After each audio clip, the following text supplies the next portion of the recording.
أشهد أن محمدا عبده ورسوله لا نبي ولا رسول بعده اللهم صل على سيدنا محمد وعلى آله وصحبه وبارك وسلم أجمعين.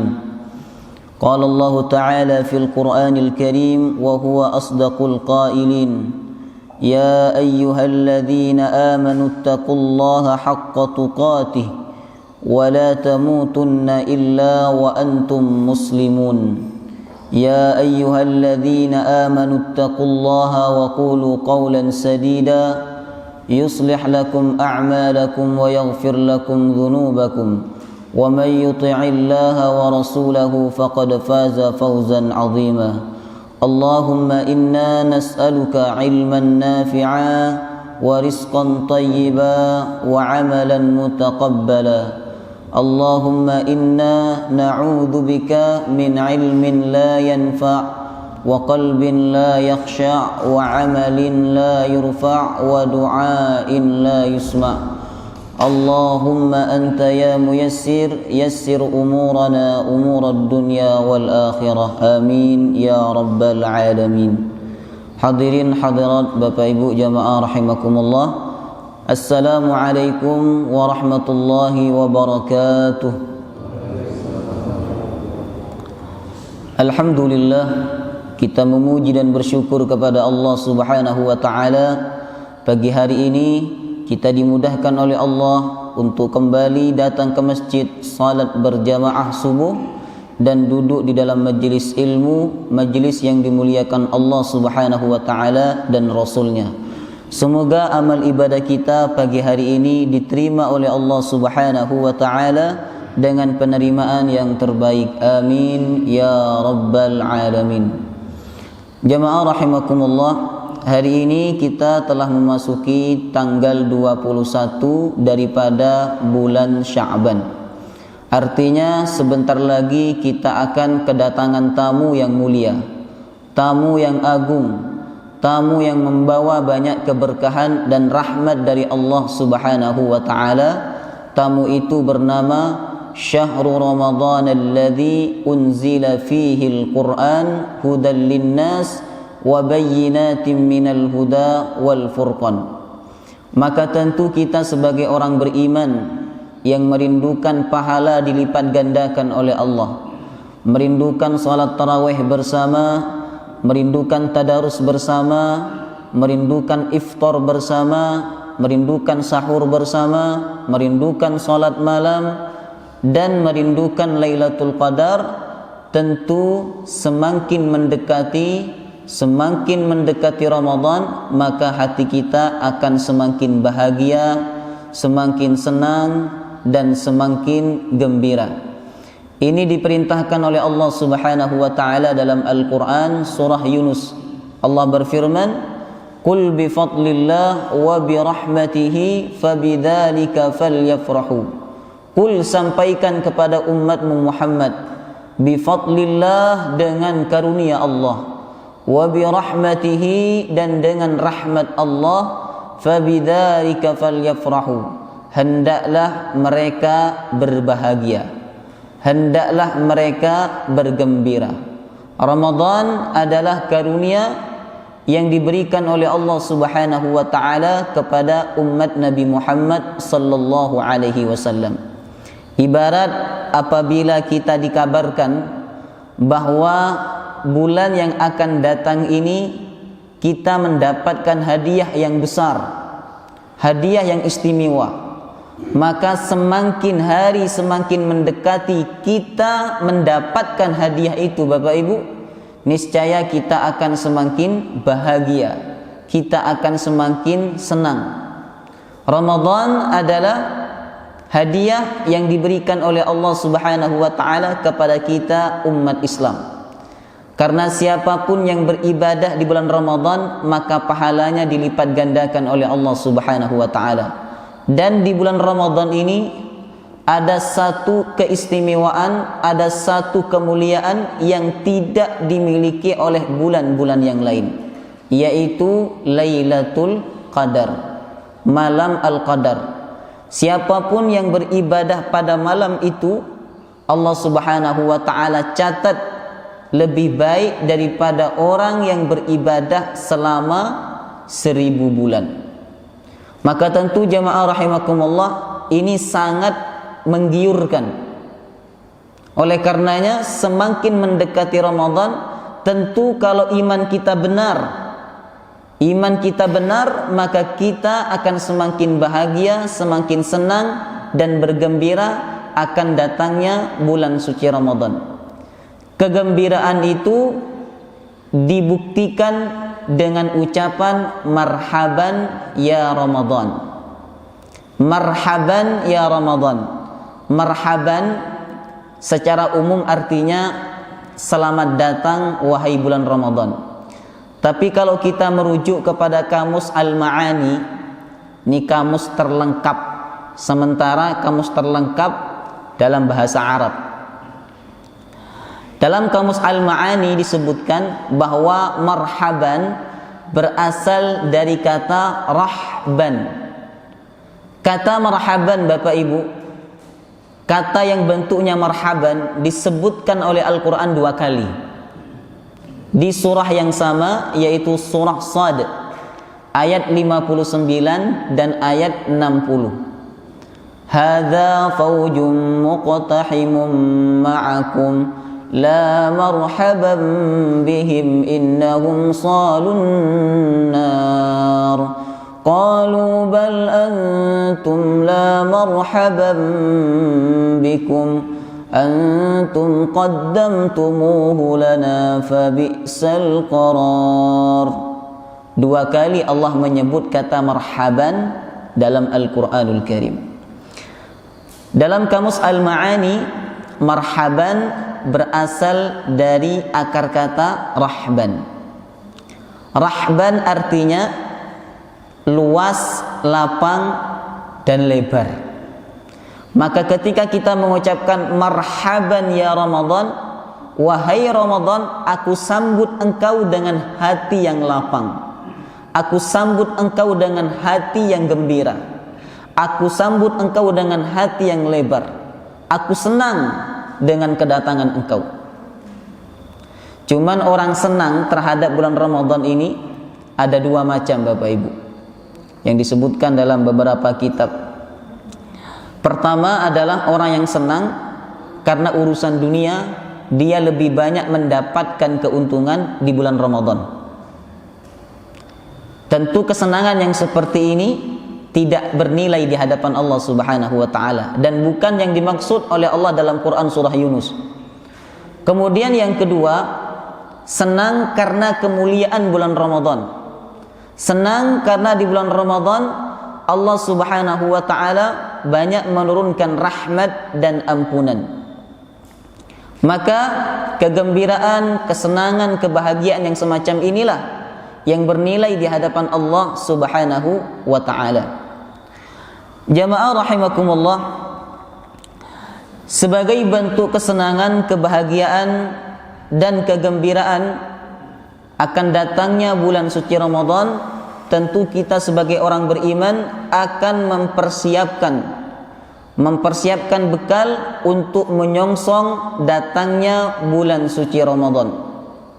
Ibarat tamu yang mulia, kalau tamu itu ingin datang ke rumah kita, tamu terhormat, seorang tokoh besar, bahkan jarang tamu itu datang ke tempat kita, maka ketika tamu itu ingin berkunjung ke rumah kita, tentu kita akan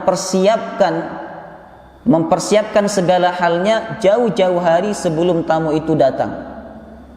Pertanyaan saya, adakah tamu yang lebih mulia daripada bulan Ramadan? Adakah tamu yang kedatangannya dapat membuka pintu-pintu langit? Sebagaimana sabda Rasulullah, "Idza ataakum Ramadan futihat abwabus sama."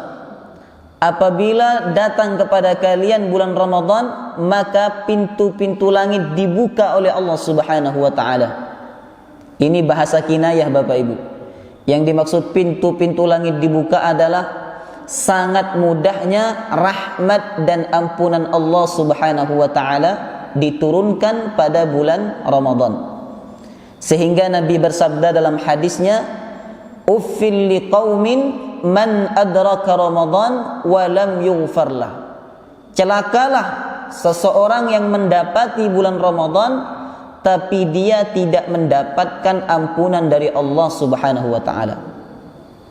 Kenapa Nabi sampai mendoakan umatnya celaka yang tidak mendapatkan ampunan di bulan Ramadan? Kata ulama yang mensyarahi hadis ini, karena saking mudahnya seorang hamba mendapatkan ampunan Allah pada bulan Ramadan. Sehingga sangat keterlaluan apabila ada seorang hamba berada di bulan Ramadan tapi dia tidak mendapatkan ampunan dari Allah Subhanahu wa ta'ala. Kemudian, adakah tamu yang kedatangannya dapat membuka pintu surga? Sebagaimana sabda Rasulullah, wa futihat abwabul jannah. Pintu-pintu surga dibuka oleh Allah Subhanahu wa taala. Wa ghulliqat abwabun nar. Pintu-pintu neraka dikunci atau ditutup oleh Allah Subhanahu wa taala. Kemudian wa suffidatis syayatin, dan setan-setan diikat atau dibelenggu oleh Allah Subhanahu wa taala. Maka jemaah rahimakumullah, Ramadan adalah tamu yang agung, tamu yang mulia. Oleh karenanya, kita sebagai orang beriman harus mempersiapkan bekal menyongsong datangnya bulan suci Ramadan. Lalu apakah bekal yang harus kita persiapkan menyambut datangnya bulan suci Ramadan? Yang pertama adalah bekal iman. Ini yang harus kita persiapkan Bapak Ibu, bekal iman. Karena seluruh kebaikan kita, seluruh amal salih tidak ada nilainya di hadapan Allah Subhanahu wa taala kalau tidak didasari atas iman kepada Allah Subhanahu wa taala.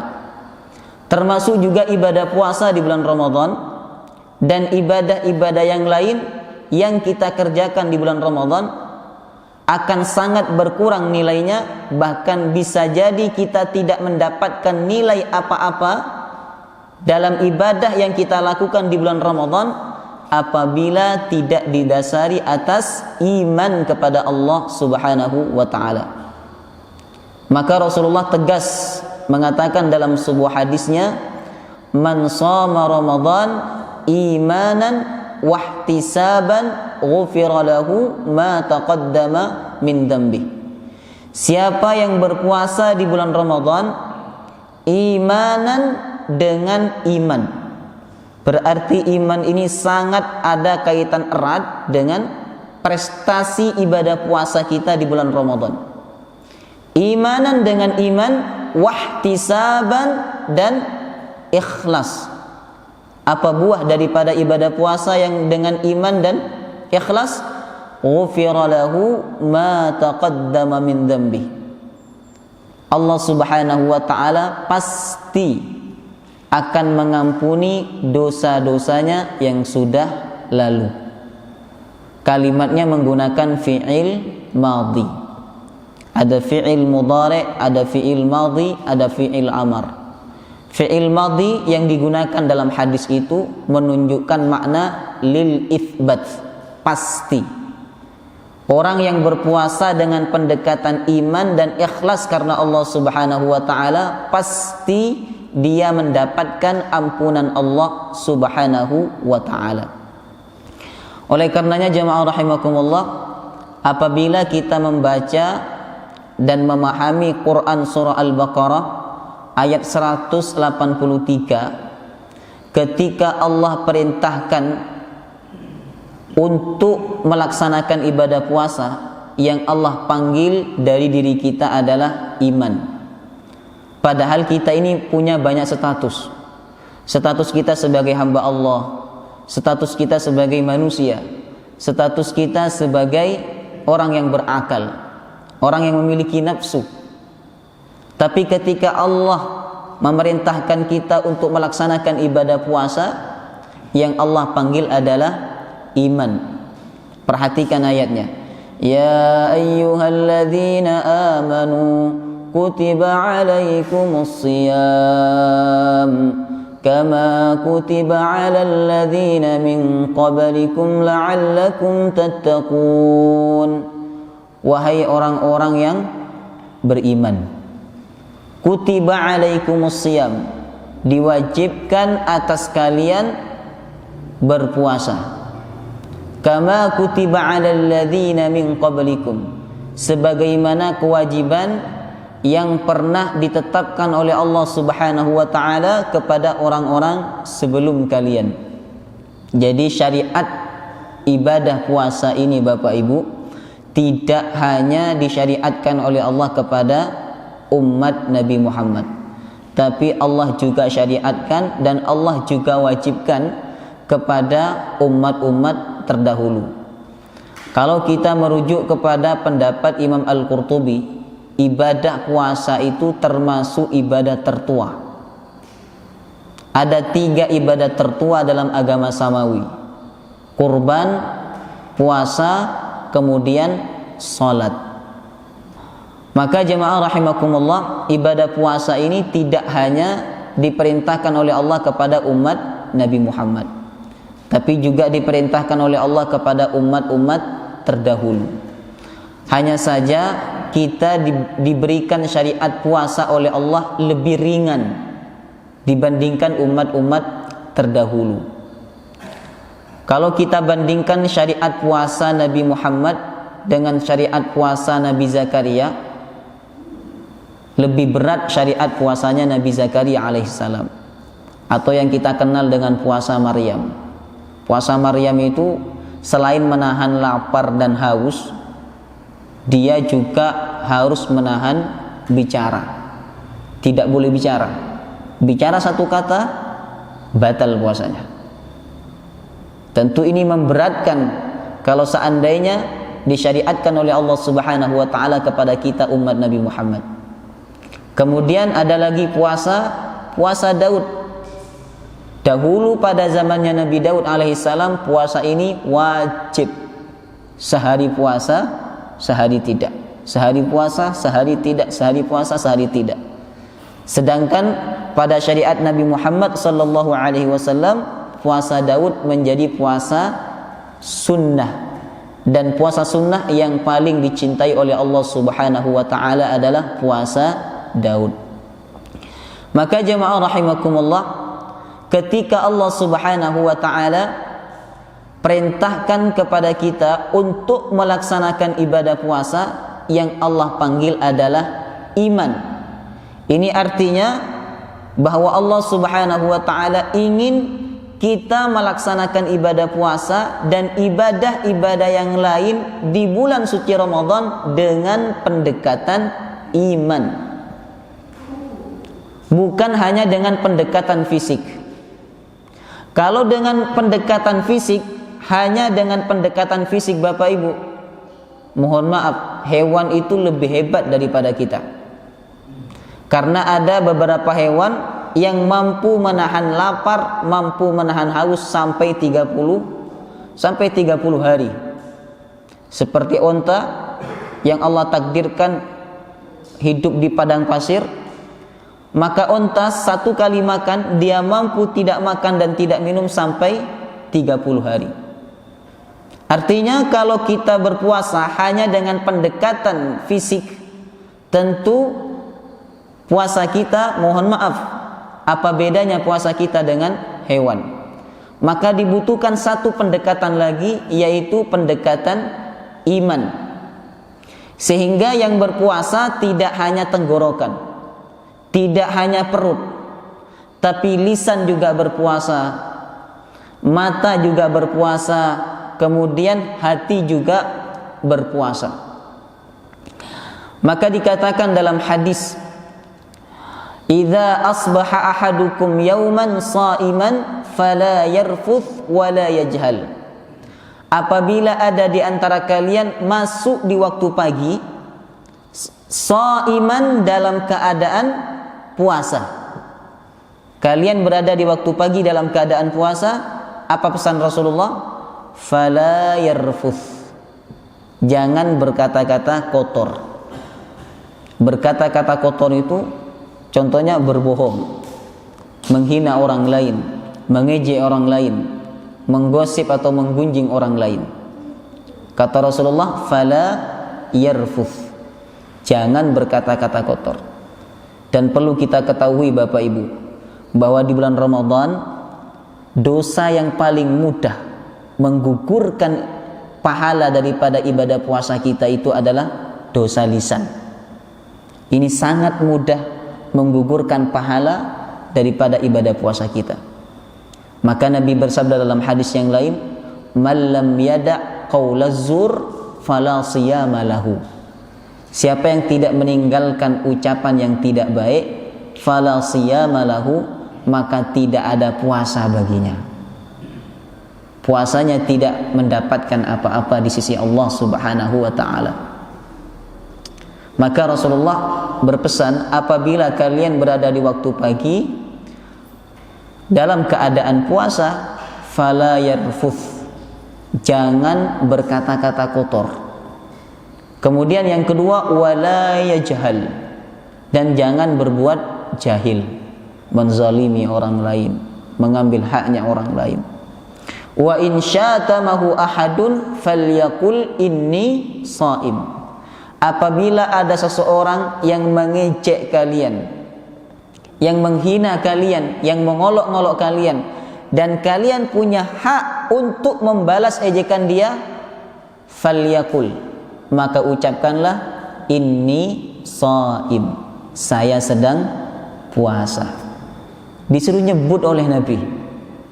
Ketika kita ingin melakukan kejelekan, ingin membalas kezaliman orang lain, ingin membalas ucapan orang lain, Nabi perintahkan kita untuk nyebut apa?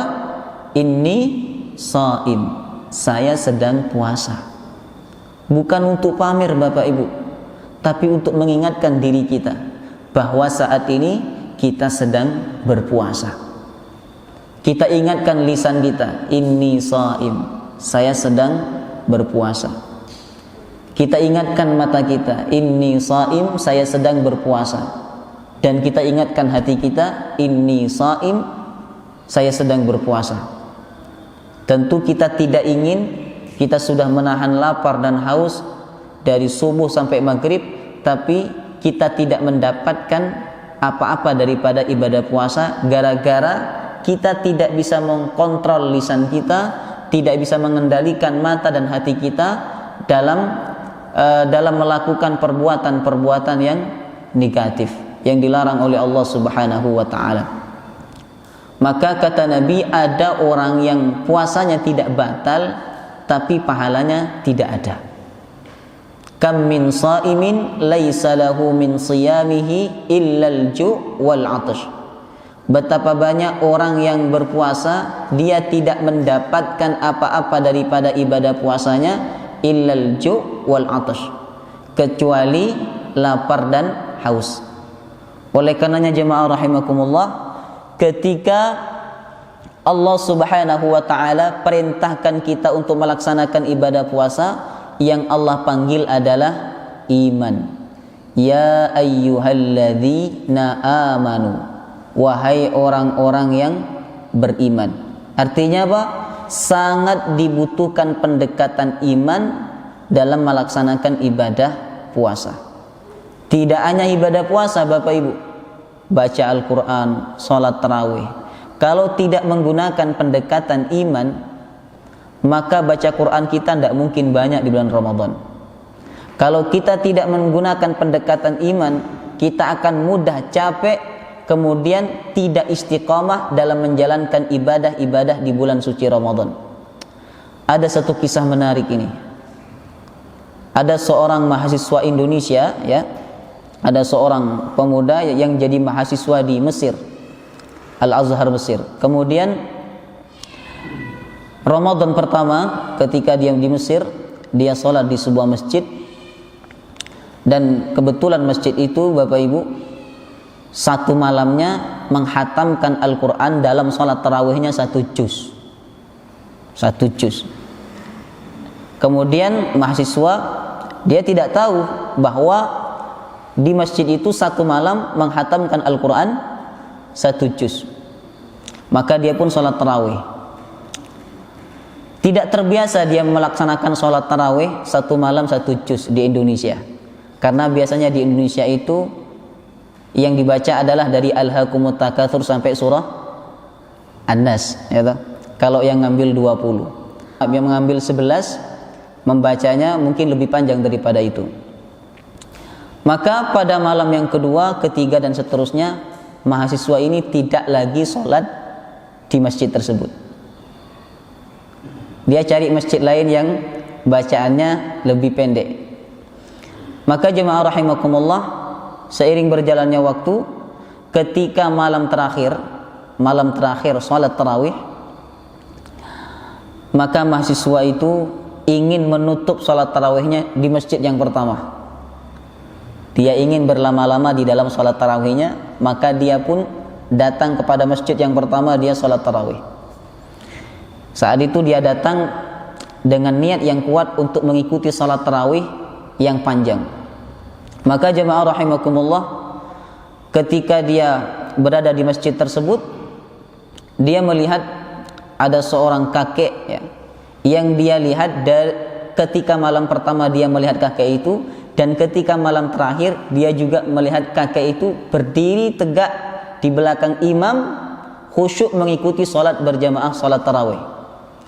Kemudian setelah selesai sholat, mahasiswa ini bertanya, kakek di Arab dipanggilnya Syekh.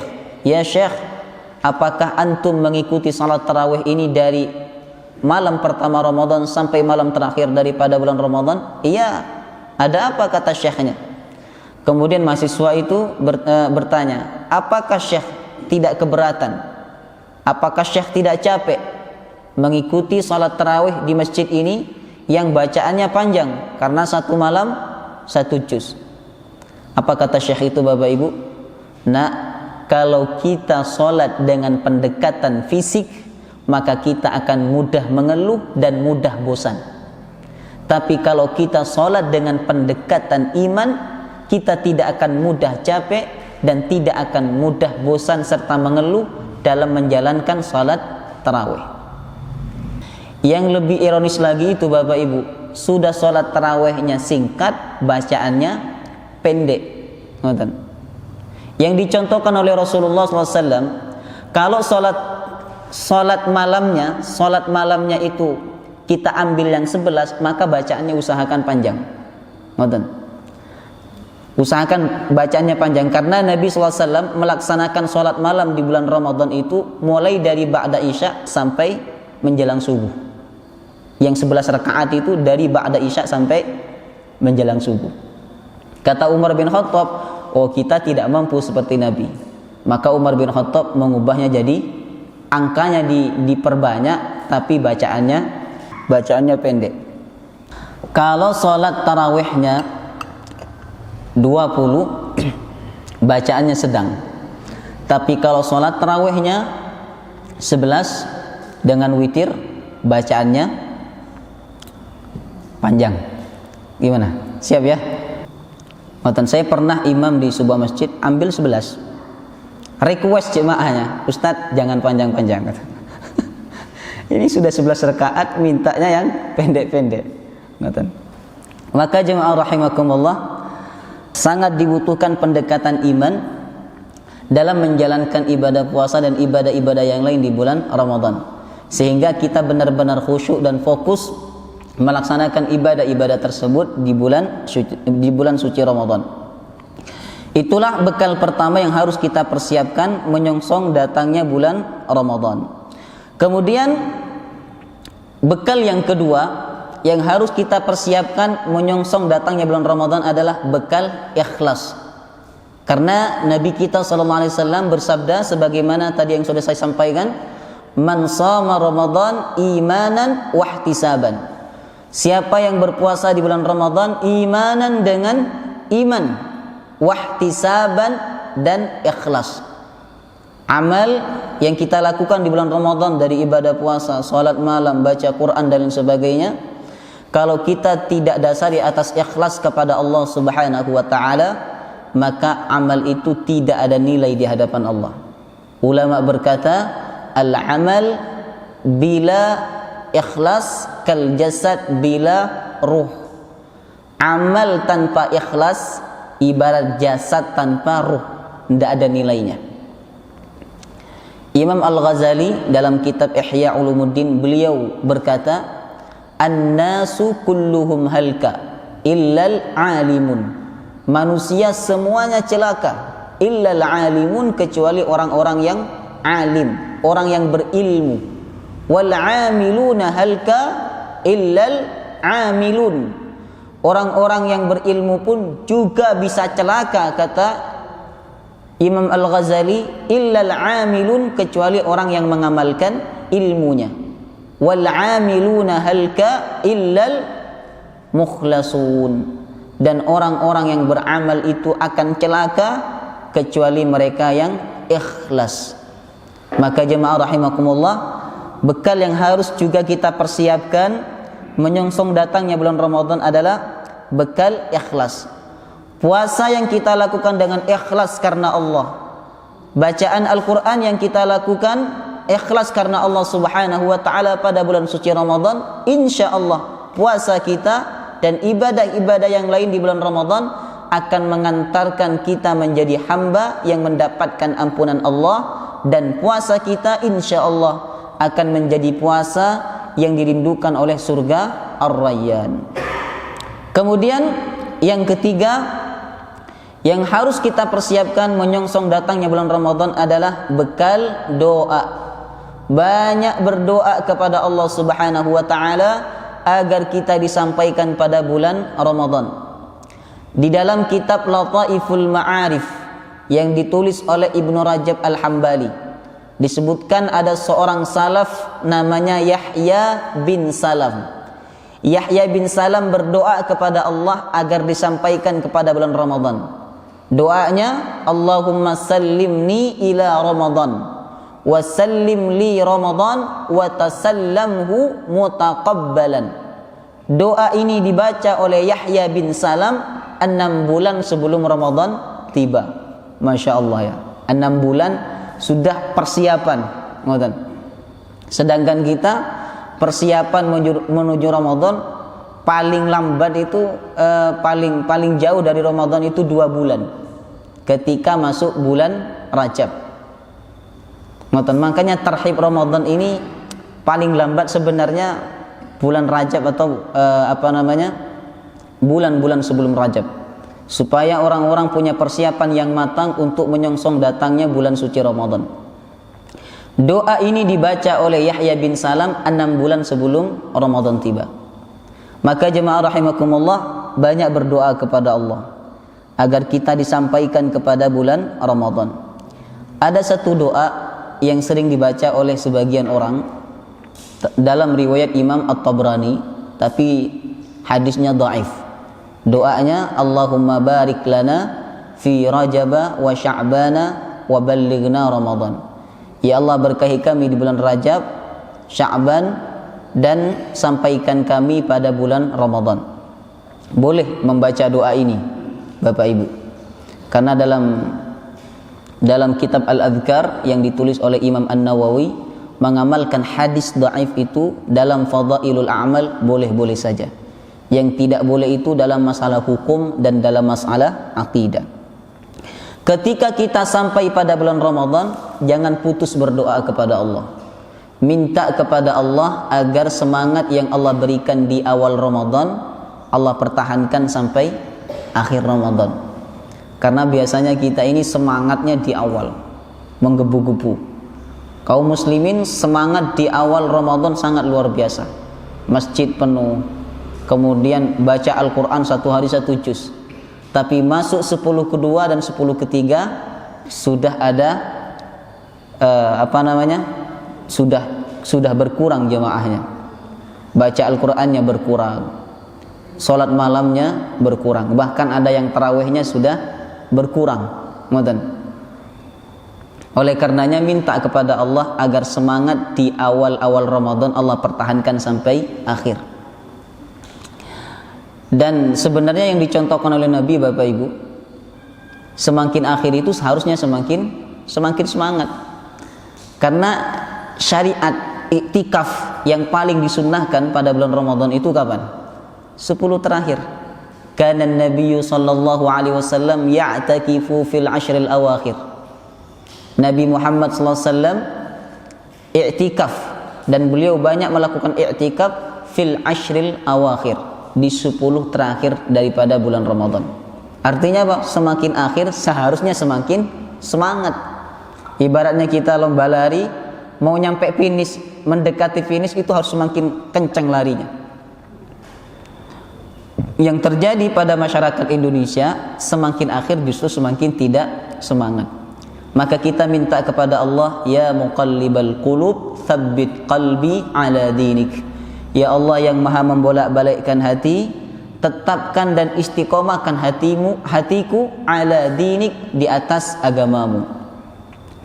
Maka bekal yang ketiga yang harus kita persiapkan menyongsong datangnya bulan Ramadan adalah bekal doa. Banyak berdoa kepada Allah Subhanahu wa taala. Kemudian yang keempat adalah bekal ilmu. Yang harus kita persiapkan juga menyongsong datangnya bulan Ramadan adalah bekal ilmu. Karena bagaimanapun amal tanpa ilmu ini sia-sia, Bapak Ibu. Maka sahabat Abdullah bin Mas'ud berkata, al-ilmu imamul amal. Ilmu adalah pemimpinnya amal, wal amal tabi'uhu, sedangkan amal mengikuti ilmu. Artinya amal harus didasari atas ilmu. Maka pelajari kembali buku-buku tentang Ramadan.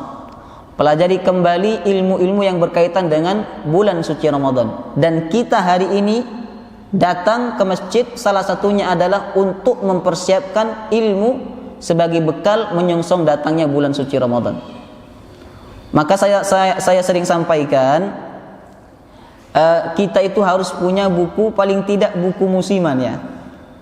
Buku musiman seperti buku tentang puasa, itu dibaca ketika mendekati bulan Ramadan. Buku tentang haji dibaca ketika ada di antara kita yang ingin melaksanakan ibadah haji. Buku tentang kurban, buku tentang akikah harus ada di rak buku kita, sehingga kita benar-benar paham tentang apa-apa yang harus kita lakukan di bulan Ramadan dan ibadah apa saja yang ditekankan untuk dilakukan pada bulan suci Ramadan. Maka penting bagi kita jemaah rahimakumullah bekal ilmu. Sahabat Abdullah bin Mas'ud juga berkata, wa kam min muridin lil khairi lan yusibahu.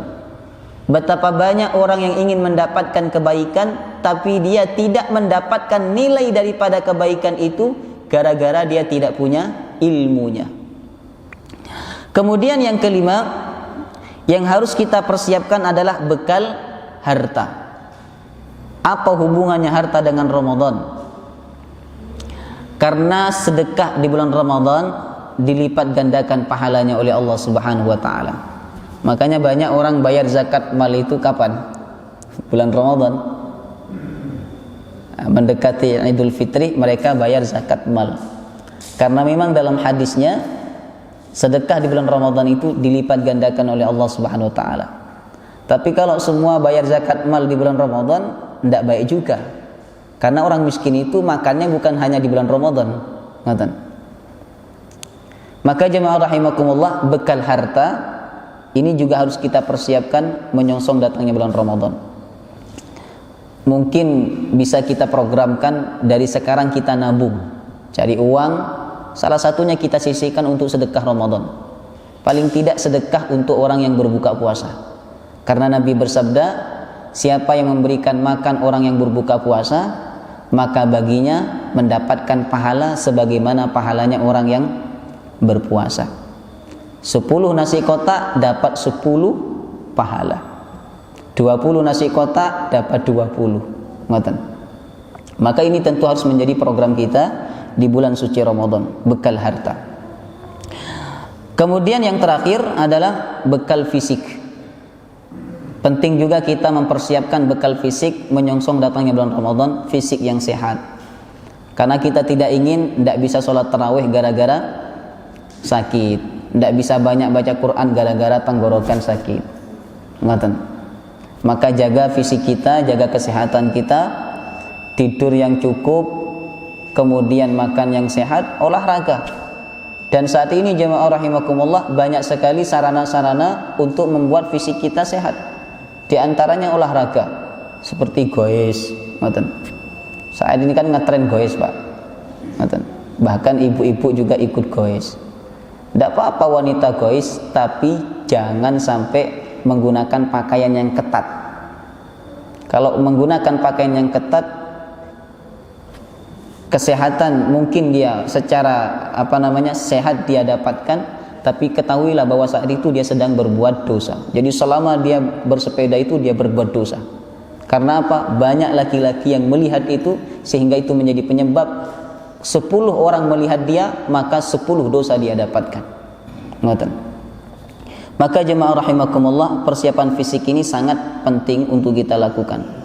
Termasuk juga persiapan fisik membereskan segala sesuatu dari urusan dunia yang bisa kita selesaikan sebelum Ramadan. Contoh kecilnya ini, ngecat rumah. Selesaikan sebelum Ramadan. Jangan sampai nanti Ramadan waktu kita habis untuk beresin rumah, ngecat rumah dan sebagainya. Selesaikan. Sehingga nanti waktu lebih banyak kita gunakan untuk beribadah kepada Allah Subhanahu wa taala di bulan suci Ramadan. Itulah 6 bekal yang harus kita persiapkan menyongsong datangnya bulan Ramadan. Bekal yang pertama, bekal iman. Kemudian yang kedua apa? Bekal ikhlas. Yang ketiga, bekal doa. Yang keempat apa? Bekal ilmu. Yang kelima, harta. Kemudian yang terakhir adalah bekal fisik yang sehat. Semoga bekal-bekal ini memang betul-betul kita persiapkan, dan semoga apa yang kita pelajari pagi hari ini mendapatkan ridha Allah Subhanahu wa taala dan bisa kita praktekkan dalam kehidupan kita sehari-hari. Amin ya rabbal alamin. Wallahu taala alam bissawab. Baik, kita tutup dengan pembacaan doa kafaratul majlis. Subhanakallahumma wa bihamdika asyhadu an la ilaha illa anta astaghfiruka wa atubu ilaik. Wassalamu alaikum warahmatullahi wabarakatuh.